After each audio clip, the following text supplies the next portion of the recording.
ना जाबे अंगूठा लगावे कोटे दरवा अंगुरी दबावे।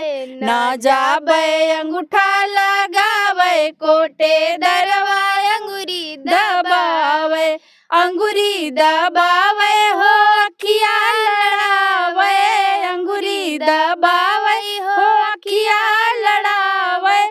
ना जाबे अंगूठा लगावे कोटे दरवा अंगुरी दबावे। दुई दुई घंटा तक हम बैठावे। बार बार हमसे वो अंगूठा लगवावे। दुई दुई घंटा तक हमके बैठावे। बार बार हमसे वो अंगूठा लगवावे। काहे नेटवर्क नाही आवे। काहे नेटवर्क नाही आवे कोटे दरवा अंगुरी दबावे। काहे नेटवर्क नाही आवे कोटे दरवा अंगुरी दबावे। सब गाँव वालन का एक दिन बुलावे। लंबी लंबी ऊ लाइन लगवावे। सब गाँव वालन का एक दिन बुलावे।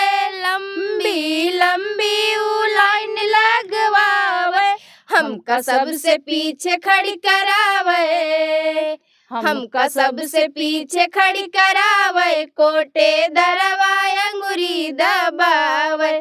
ना जाबे अंगूठा लगावे कोटे दरवा अंगुरी दबावे। 5 किलो राशन पे 4 किलो बाटे। जब हम बोली तो हम काऊ डांटे। 5 किलो राशन पे 4 किलो बाटे। जब हम बोली तो हम काऊ डांटे। चना रिफाइंड नाही देवे। चना रिफाइंड नाही देवे कोटे दरवा अंगुरी दबावे। ना जाबे अंगूठा लगावे कोटे दरवा अंगुरी दबावे।